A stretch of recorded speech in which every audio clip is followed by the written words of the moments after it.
Hello everyone, and welcome to the Cumulative Review number 7 videos. These are made again to prepare you for the Cumulative Test number 7. So let's go ahead and get started.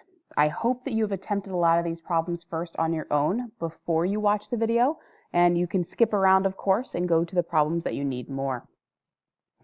So number 1, notice that we have the same base of y and y. When you multiply like bases, this is when you add the exponents. So this would be y to the 3 plus 8 power, which would really be y to the 11th. We cannot simplify that anymore because we do not have a numerical base. Number 2, we do have a numerical base, both of 3, and because the base is the same, it is similar to number 1, that this is another situation when you're multiplying like bases that you would add the exponents. So it would be 3 to the 2 plus 4 power, which would be 3 to the 6th power. And 3 to the 6th power, if simplified, is 3 times itself 6 times, which would be 729. And on your test, I am going to want to see both this and the final answer so you can show me that you understand the exponent rule. Remember, please do not fall for that you multiply the bases. Remember, I've said in class that you can never, ever, ever, ever change the bases when you're applying the exponent rules. So if you had this as your answer, that would be incorrect because you are never changing the base. In the same way, while I'm on that, if I gave you an example like 5 to the 4th divided by 5 or 5 to the 1st, please make sure that your final answer is 5 to the 3rd because you're subtracting your exponents. Please do not give in to the temptation to cross out your 5s. This again is incorrect. Number 3, this time we are raising a power to a power. Inside the parentheses, we cannot do anything with the 2 and the 3 because these bases are not like. But what we can do is multiply these exponents. So you'd have x to the 2 times 4, y to the 3 times 4, which would be x to the 8th, y to the 12th. Final answer. Number 4 is a delightful problem because if you think about what it really means, everything in here is being raised to the 0th power. So for those that are thinking the answer is 1, I agree with you. But if I did it the long way just for understanding, remember that there's 2 bases in here.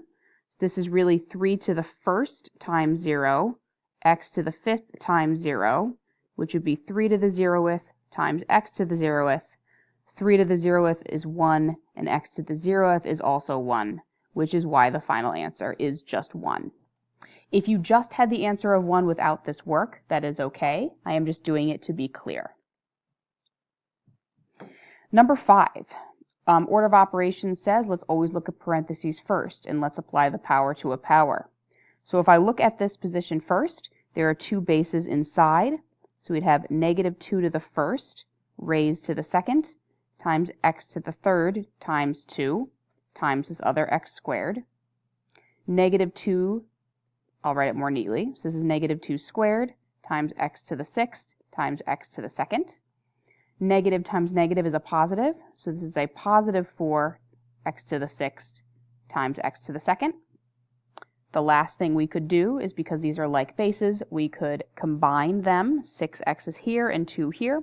We add the exponents and get 4x to the 8th as our final answer. Number 6. Again, like number 3, we can't do anything with the exponents inside, so we could raise them both to the negative 2nd power. And just to move more quickly now, we can just multiply the exponents that we see. Remember, there's a 1 here. So we have x to the negative 4th, y to the negative 2nd. Now, as you know, you can't leave your exponents like this. We have to change them to be positives in this chapter, at least for now. So remember that this is currently all over 1, and the negative exponents really create reciprocals. So we would need to flip both of these down to the bottom, and the 1 would flip on the top, or really the 1 is there as a placeholder. So your final answer will be 1 over x to the 4th and y to the 2nd.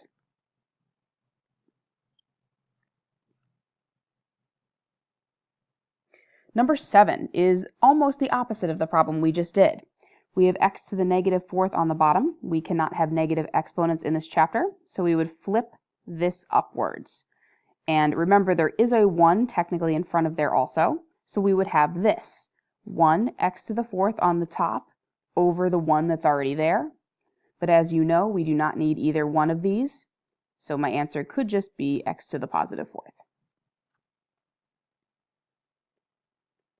Number 8 is a good problem because it's very tempting to think that you'd have to flip both the x and the 5. But remember, these can be considered two different bases. The exponent is 5 to the 1st there. So the only thing with a negative exponent is this piece. So this is the only piece that flips. So you'd be left with 5 to the 1st over x to the 3rd, or more simply, 5 over x to the 3rd. Please make sure that you recognize that the numbers in front are a separate base. Number 9.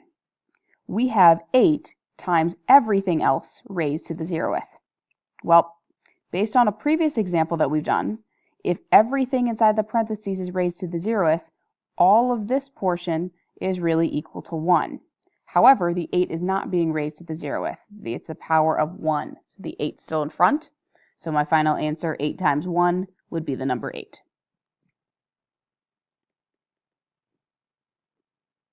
Number 10. I have a power raised to a power here, so I'm going to focus my attention here first. The 3 and the x squared both need to be raised to the negative 2nd. And remember, this is an exponent of 1 technically. So we'd have 3 to the negative 2nd, x to the negative 4th, times y squared. Because both the 3 and the base of 3 and the base of x both have negative exponents, both of these have to flip below. So both of these, I'll make a little arrow, but this stays on top. So y squared remains on top. 3 squared ends up going in the denominator. X to the 4th goes in the denominator, and when they do flip, the exponents are positive. The only last thing I would do is change 3 squared to 9. So your final answer would be y squared over 9x to the 4th. And no, we cannot subtract these exponents because the bases are not the same. Number 11. Everything in here needs to be raised to the 3rd power, and there are 1, 2, 3 bases that need to be applied to. So we'd have 2 to the 3rd on the top, x to the 3rd on the top, y to the 9th in the denominator, because we are still multiplying the exponents. Again, we cannot subtract these exponents, but we can simplify this piece. 2 to the 3rd is really 8, so your final answer will be 8x to the 3rd over y to the 9th.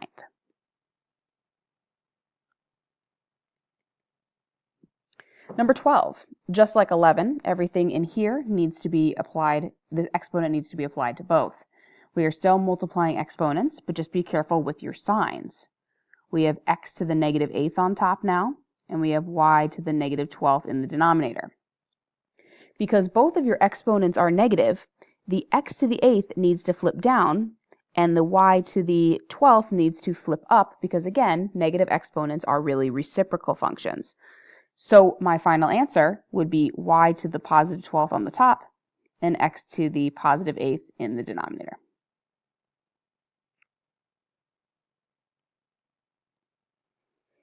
If I look at number 13, we have like bases, x, x, and x.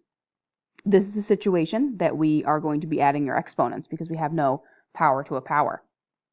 So if I write this, it would be x to the 4 plus negative 5 plus 7. 4 plus negative 5 is negative 1. Negative 1 plus 7 is 6. So this simply ends up to be x to the 6th power. Number 14. If we scan the problem, I notice that this first parenthesis does have a power on the outside, but this second parenthesis does not. So this parenthesis is not needed in the long run. But this first piece, there are 1, 2, 3 bases inside. So we'd have 3 to the 2nd power, again, because it's really 3 to the 1st, x to the 2 times 2, or 4th, y to the 5 times 2, or 10th power. Because this is being multiplied but there's no power, I'm going to go ahead and get rid of my parentheses completely. So if I simplify this piece, we'd have 9x to the 4th, y to the 10th, times 4x to the 7th, y to the 10th.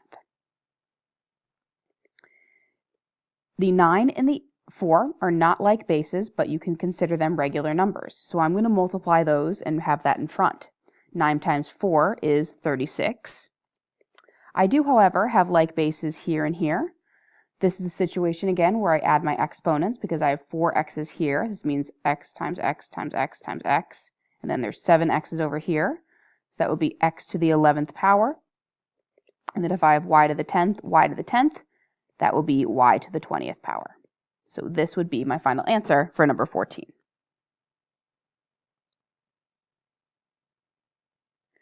Number 15, we are dealing with division of like bases. I notice that the x's are like bases, and so when we are dividing like bases, we subtract the exponents. So I will do this first, x to the 3 minus 5 power. This is really y to the first, so those like bases is y to the 4 minus 1 power.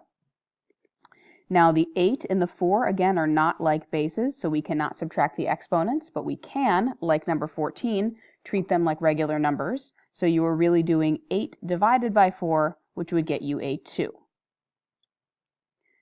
Or technically 2 over 1 to start. If you reduce 8/4, if you divide it by 4, you'd have 2 over 1. But yes, you could just write that as 2. So we'd have 2x to the negative second, y to the third. Just like previous examples, we are going to have to flip this piece. So my final answer would be 2 on the top, y to the third in the numerator, and x squared in the denominator.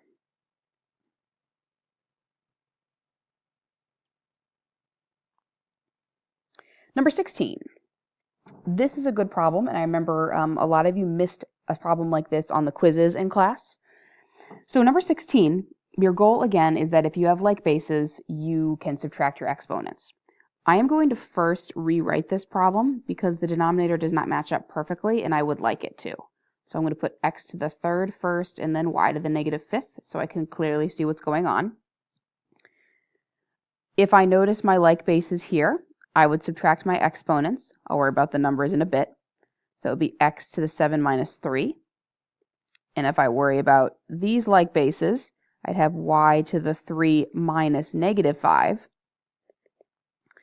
But my numbers in front, remember, again, are not like bases. So instead of viewing it as division, we could also view it as taking out a greatest common factor. Remember, you are not going to subtract 3 and 18 because they are not like bases.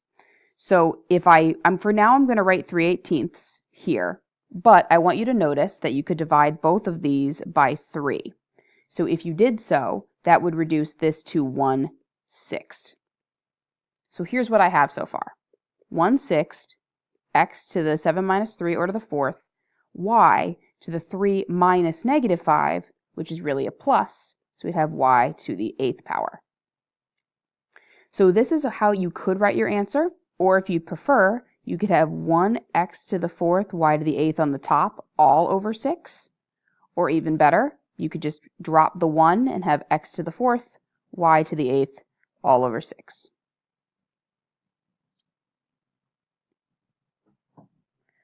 Number 17.